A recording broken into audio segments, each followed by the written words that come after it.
Dallas is the founder of Space Blue. His company made history curating and managing the very first private payload and time capsule, which landed on the moon on February 22nd, 2024.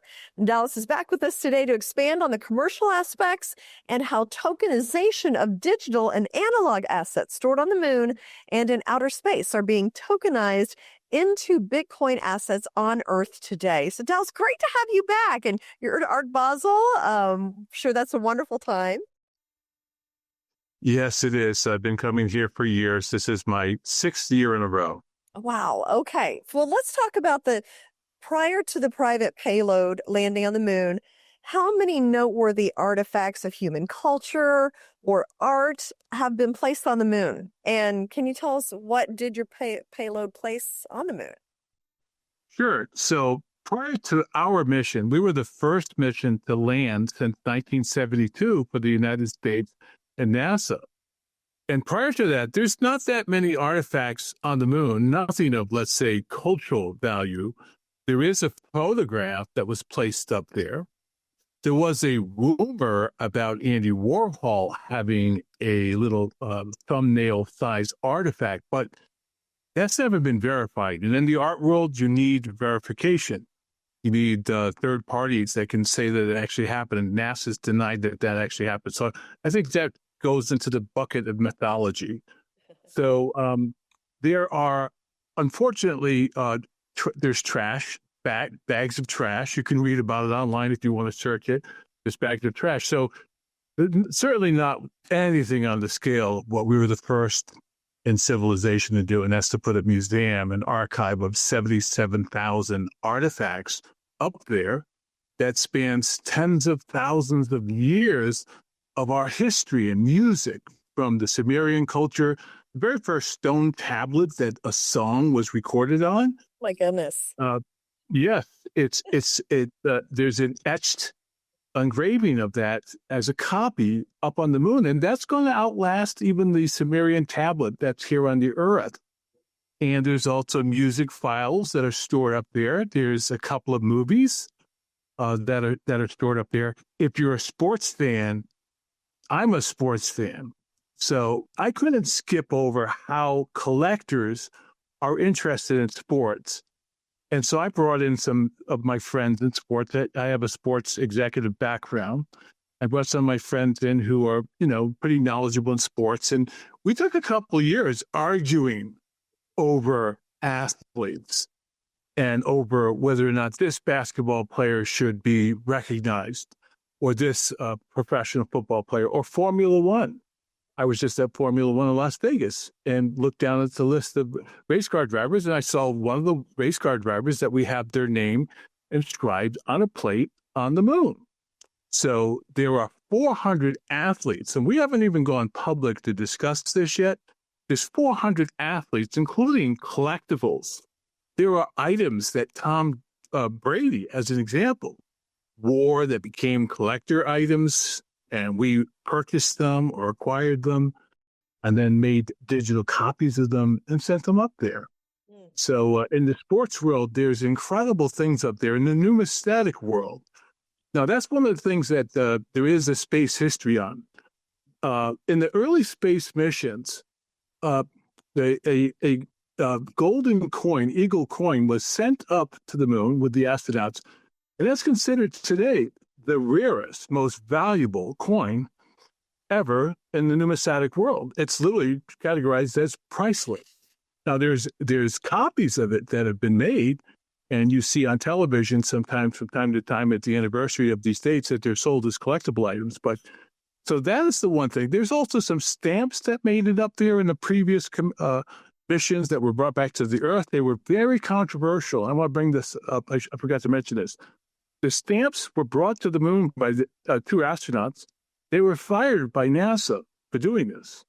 This, at that time, was not, the private sector was not in control of space like it is today.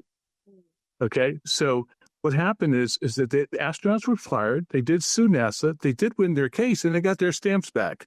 And those stamps are now worth millions of dollars today, especially after the ordeal at the win. But oh yeah, what a story! Yeah, so I'm a history buff on this sort of thing, and We've gone and done research, and we have other groups that research us in space, and they want to know what we put up there. And everything has actually been listed now at github.com /Lunaprise. So you can go there and you can go through and you can see the names of the collections. You won't see necessarily the pictures, the images, or the files, but you'll get to read through some of the names and how it got there, what were the technologies that were involved. Hundreds of pages are on GitHub explaining the technology that's involved in order to do this and the collaborations that are necessary to make this historic mission possible. Oh, it's fascinating. So you are the first. What does that mean to collectors and institutions? Well, this matters. Prior to us landing on the moon, I was sending a message out to people in the art world and the creative world to work with us swiftly, because first matters. When you look at the Apollo missions, Apollo 11, Neil Armstrong stepped onto the moon. Buzz Aldrin was beside him, of course, and their mission became, in the collector's world, the most valuable from an art collection point of view. Sotheby's auctioned off the flight jacket that Buzz Aldrin had for millions of dollars recently. They also auctioned off some of the flight diagrams, just the diagrams. And by the way, it took 25 years before there was one single sale that was generated from collectors in the space program. Now, I don't know quite why yet. I'll do my homework and find out. Maybe they were restricted at the time. At that time, that was government-managed projects. We're part of a private payload. I'll discuss that in a little bit. I'm sure you're going to get around to that. But being a part of a private payload opened the doors up to incredible opportunities for us. Oh, I'm sure. And the last time that you were here at the stock exchange, you talked about tokenizing digital twins and ownership and royalty rights of what is on the moon here on Earth on the Bitcoin network. So what do you mean by that? What does that mean exactly? That's a very good question. And, I went back and watched the interview, and I saw that you were really trying to ask that question because it's a question a lot of people don't quite understand. Blockchain and the multiverse, these are sort of seem like abstract ideas, admittedly. Even the idea of Bitcoin to people. When I was first sat down with my sister, who's an attorney working on Wall Street on many projects, she said, "What is this Bitcoin? This is abstract. There's a mythological figure behind it. How can this possibly end up one day on Wall Street?" She had good questions that she asked. So these are abstract ideas, but they are in reality part of this new world that we're entering into, the digital world, where things that are on the digital footprint on the internet and on blockchain technologies are real, and they're real assets. And so we've got up on the moon these inscriptions that are on the moon, and then we also have here on the Earth the same files, so they're considered twins. Okay, so what happens is, and as soon as I was chosen to lead this mission, I knew about this technology. And immediately I got excited. I said, there's a blockchain technology that's going to be able to authenticate the things that are up on the moon and verify them. And so that began the process. So here on the Earth, what happens is, let's say, for instance, and you're going to meet Scott Page later, and Scott Page has an incredible story. He went on a journey with Pink Floyd for many, many years, and he took photos. Those photos belong to him. Behind the scenes with the band, an incredible band. And by the way, what a coincidence their album was so famous to call Dark Side of the Moon. What a coincidence that was. So he's got all these photos, and we put them onto the disk and inscribed them on the disk and sent them off to the moon.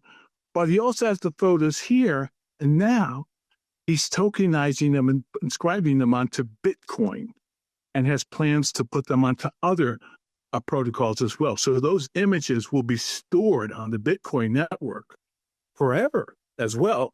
And since they're linked to what's on the moon, we have a super rare asset, the rarest asset class of any artifact ever sent to space, more rare than even what was accomplished in the Apollo mission.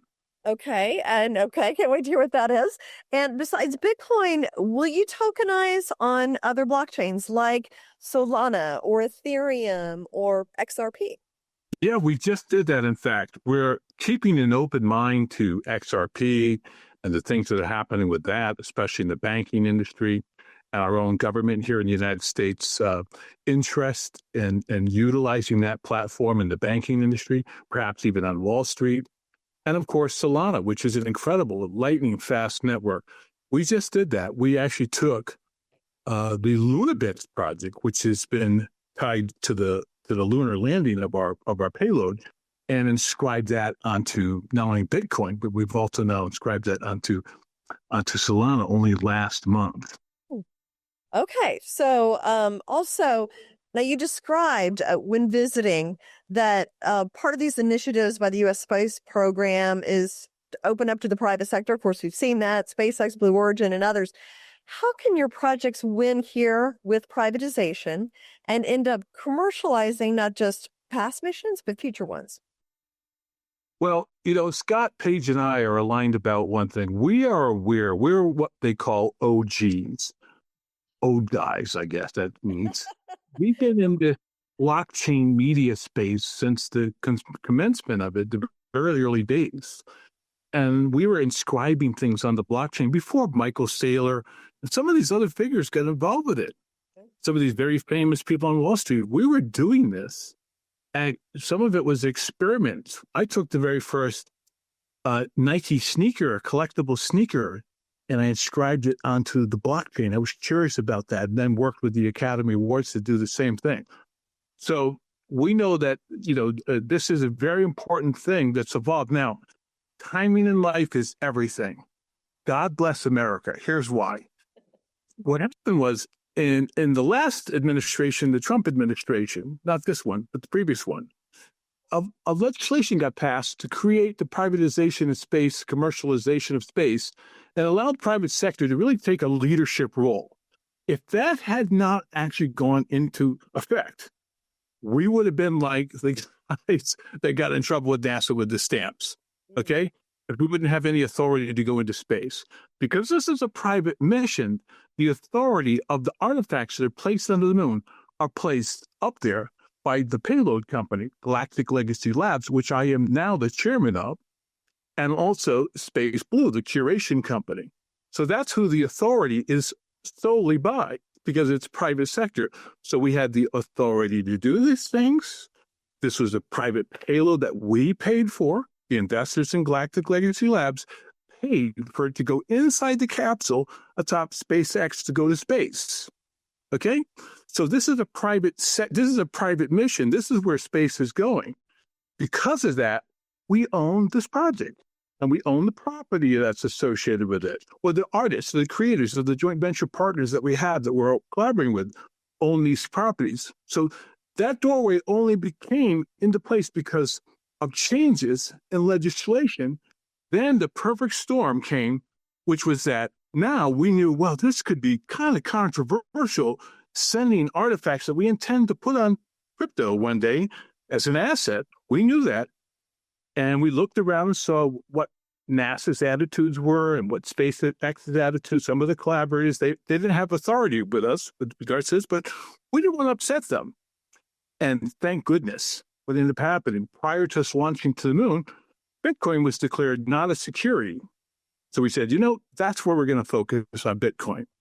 So these things happened because the legislation that got passed in executive orders. Very important. The United States wants to be first in space. That's what's been announced by our president of our country. And I think that's a good idea. We want to be first in AI. I think that's also a very good idea. And we want to be first in crypto. I'm so glad to hear that. And because of that, lots of incredible things are happening. And at Art Basel this year, and Miami Art Week this year, we have a different pathway that we're going through.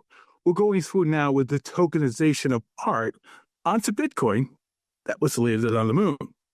Unprecedented changes that are taking place. And it's being taken seriously by bankers and institutions that want to involve themselves with our projects. Yeah, for sure. And so many, you're on the edge of so many cutting edge industries, space and crypto and all of that. So, Dallas, how can people find out about your projects?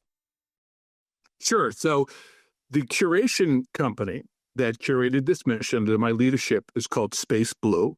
And that website is spaceblue.club. And if you're a deep diver and you want to know more about the artifacts that are up there on the moon, you can go to github.com/Lunaprise. And also, we do have a multiverse that's expanding right now. This project is not over. Sometimes people say, you landed the moon, time to get out of the way. No, we're going to be continuing this process on for decades. Remember, the Sotheby's auctions didn't take place for over 50 years after the mission. We're already in the commercial space right now. We're earlier in the commercial space than those private artifacts. So we're going to exhibit those in the multiverse, which is going to be at Lunaprise.live. So you can go to Lunaprise.live and you can actually see some of these artifacts exhibited in a virtualized museum and navigate through there, take a rocket, go to the moon, go to Mars, experience all of these things that are taking place in space. We have an AI-driven multiverse. We're using AI technologies, and we have payment processors like Binance. So we are at the convergence of all these technologies coming together that our institutional parties are enjoying right now. Okay, absolutely fascinating. I love that you're keeping all of us up to date on the latest with this. So please continue to do so, Dallas. Okay, I look forward to coming back again, and I'm glad that you're going to get to tap into learning about what Scott Page is doing from Pink Floyd. It's an amazing part of our story. In fact, we're going to talk to him right now. Okay, enjoy yourself. Have a beautiful day. Thank you. Thank you.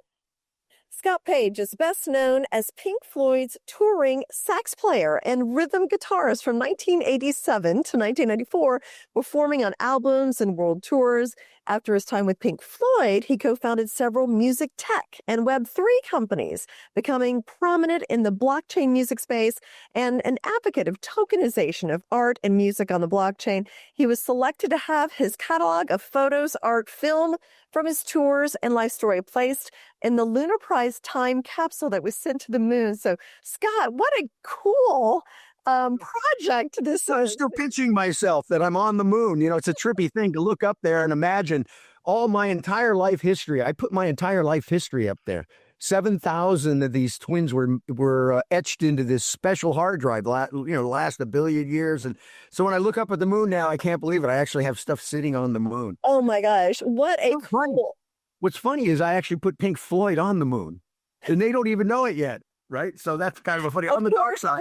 That's right. Famous album. Loved it. Was a huge fan growing up.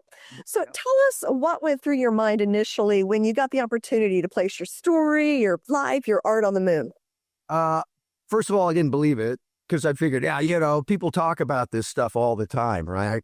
And it was really cool. It all happened through an artist by the name of Ori, who actually did a piece on my thing. And he came up to me and says, dude, I was picked to be on the moon here, to put this thing on the moon. I wanted to do this art piece with you to put it on the moon to represent Pink Floyd and all that stuff on the moon. So I thought, okay, great. And then I found out more. I got deeper and deeper into the project. And for a while there, we didn't know because, space is a very interesting thing because it doesn't always go off when you think it is. So we've had like 3 or 4 false starts. And I thought, okay, this is never really going to happen. But it actually happened. I sat there. I was at the Space Center, watched it go down. And I'm telling you, it's so interesting because virtually everything I do now, every day I think about having something on the moon because all my work, everything I'm doing in real world assets and everything that we're doing in this stuff has to do with the moon. So yeah, it's such an honor. To be one of the first people to have stuff on the moon. It's crazy. Oh, for sure. And so forward thinking too, for who knows how many hundreds of years, this might be seen. So what exactly is in the archives? Some music, photos, what's in there? So I put virtually my entire life. I put 7,000 digital twins. I put 150 hours of never before seen Pink Floyd video. I put thousands of Pink Floyd photos, Supertramp photos, Toto, all the bands I played with through the years. My meetings with Lady Diana and Charles, I put that stuff up there. I had a business with Quincy Jones. called QD7. So I put all the QD7 stuff up there, all the games, the educational, everything pretty much everything that I've done through my life. My father was one of the co-inventors of the wah-wah pedal, the famous guitar pedal. I put the very first recordings up on the moon and the actual thing. So, it was really a lot of my history going all the way back to all the bands, all the people, all the friends, people that I really cared about. And I really use this in a sense. What I love about it is I had three things in my life I wanted to do. One was to do music, then I wanted to do business, and then I wanted to do documentary. Well, so far I've had a pretty cool career in music, and then I've had a pretty cool career in business because I'm a serial entrepreneur. I love business.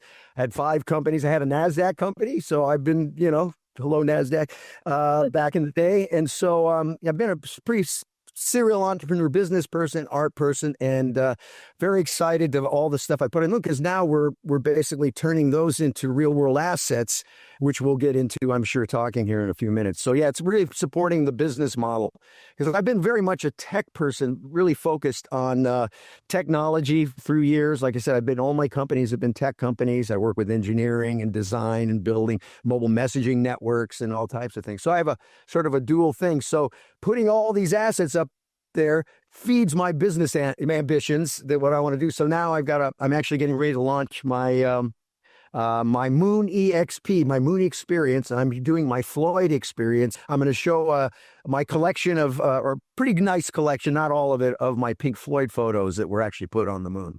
So are these on metallic discs, or like, what does it look like? Well, yeah, I'm not a tech guy, so I don't know exactly. But the way I understand it, it's like special. This is a special layered type of it's a hard drive, but it's not files. They actually etch the images into these. Okay. Into this surface. I don't know the exact thing, but the whole thing is designed to. They decide it'll last 1 billion years under all kinds of weather and stuff. So to be on this archival. The Lunaprise Museum, which is what it's called, and thank God for Space Blue in Dallas out there for making this happen. It would never have happened without Dallas. They etched it all into this drive, and it's sitting up there on the moon right now. So now, how do you tokenize that then back on Earth and describe the twins onto the blockchain? Well, everything up there is tied to the blockchain, so we can now tie the blockchain to the real world assets. So we can prove that those assets are up on the moon. So like I have a collection of art pieces that I'm putting out with real world assets, which really has a business model of building liquidity into the assets themselves. So we're building liquidity into the assets, and those then get tied through the blockchain to those assets that are actually on the moon. So, I mean, obviously you can't have the ones that are on the moon. These are just those are representing the ones that are down here that are authenticated. Yeah. The twins. So, and do they go onto Bitcoin blockchain or? Well, there's a lot of, the beauty of the blockchain is there's a lot of different tokens. Yes, Bitcoin is the main thing. So my golden mullet, which is the piece that's, think of it like it holds IP. It's a mosaic of my golden mullet. This picture of me back in the day with this crazy hair, but it's made up of all the 7,000 pieces. So it like holds that all those assets that are up there, and then those assets are now tied to the blockchain. And again, it really depends on where you want to go with these assets. So my golden mullet is a Bitcoin ordinal. Right. But then some of it may go out on Solana, some may go out on different things. It really just depends on the types of assets and where the market is. Right. And then the tokenized assets could be put in a fund, and institutional investors or individuals could invest in there. Yes, I believe we're about to go through the greatest wealth transfer in history because of tokenized. Everything I truly believe is going to get tokenized because it makes so much sense. Right. So now imagine, with my golden mullet, how it works is it was appraised for between $3 and $11 million for this piece. I have it up for sale for $5 million right now. But what I'm doing is I'm taking if I sell it for $5 million, I'm taking $2.5 million and I'm pegging it to that asset. And then those assets will then go into liquidity funds. I'm already doing stuff in the liquidity space where we put the assets into, put the money to work so that it's generating yield, right? So now we have the asset. So instead of buying a piece of art that maybe lasts, I've got to wait years for it to go up. I have to find it. Now that piece of art already has $2.5 million worth of Bitcoin pegged to it that's locked to that asset, right? So it's locked to that asset, and we even actually put the wallets into the art piece. All right, so now it's like, so when you sell that, I can't take the money; it gets locked up in there, and now it creates yield. And some of the stuff we're doing right now is we're getting yield of over 100% a year because of DeFi. Right, we've got it set up in DeFi. It goes into these liquidity pools. The liquidity pools are generating between 7 and 8% a month. So you can imagine, I buy a piece of art. That $2.5 million is now generating. So if I paid $5 million for $2.5 million can double in the next year, right? So now I've got 5 million, then it goes to 10 million. So if you let it compound, right?